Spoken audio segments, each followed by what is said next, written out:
शंकर गेले आणि सांगितलं की मी आता जाऊन येतो, तुम्ही आपले तुमचं उठे स्थानावर बसा. आता स्थानावर बसायचं, पार्वतीला स्नान करायचं होतं. म्हणून आता पार्वतीला काही मुलगा नाही काही बाबा तिथे बैस पोरा कोणाला येऊ देऊ नको. मग तिने आपल्या मळाचा गोळा काढून त्याचा हा गणपतीचा पुतळा तयार केला.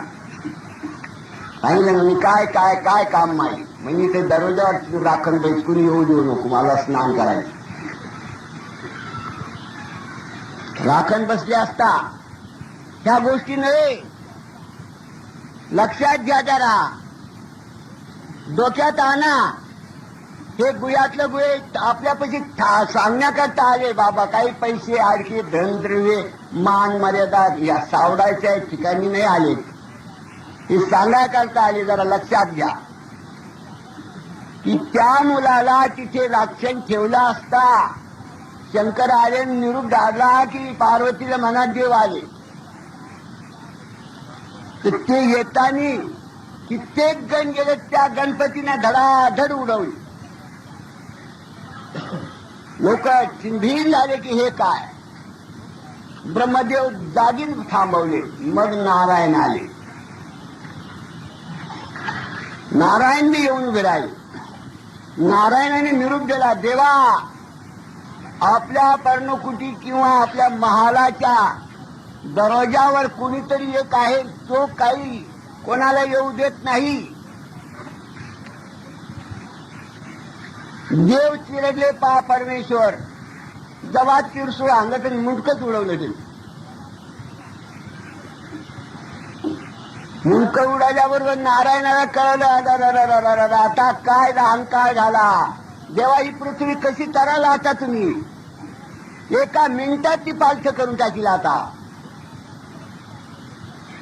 आता तिला कळेल नाही तिथपर्यंत त्याला जिवंत करा. शंकराने सांगितलं, जा उत्तर दिशेला जा आणि तिकून कोणी येईल त्याचं मुंडकं कापून आणा. त्या तलावावर एक हत्ती पाणी प्यायला येत होता. त्या हत्तीचं मुंडकं उडवलं आणि त्याच्या दडावर ठेवलं. तेव्हा तो सगळून झाला. हे कळाल्यानंतर पार्वती माताचं स्थिरताप अद्याप धरून गेली की आता काय करून काय नाही. सगळे चिरणी देव 33 कोटी देव शरण गेले, माता क्षमा करा क्षमा करा. श्री नारायणाने सांगितलं की आता हे जे न होणारं झालं, पण या मुलाकरता तुम्हाला काय पाहिजे ते आम्हाला सांगा. मग मारुती माताने सांगितले, या माझ्या मुलाचा जो कोणी आदर सत्कार पूजा करील त्याचं कार्य होईल. कोणी जर गणपतीची पूजा करणार नाही तर त्याच्यामध्ये विघ्न येतील, म्हणून याला विघ्न असतात. एवढी ताकद त्याला दिली. म्हणून हे ब्राह्मण लोक सुख करता दुःख हरता वार्ता विघ्नाची, इथे थांबणार नाही पूजा केली तर.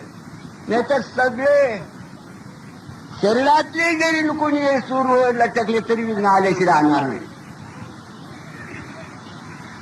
असे हेच नाही, अधिमाया शक्ती व्यक्त करतीलच गणपतीची पूजा, पण ब्रह्म विष्णू महेशाला सुद्धा करावं लागेल तर कोणतं कार्य चाललं.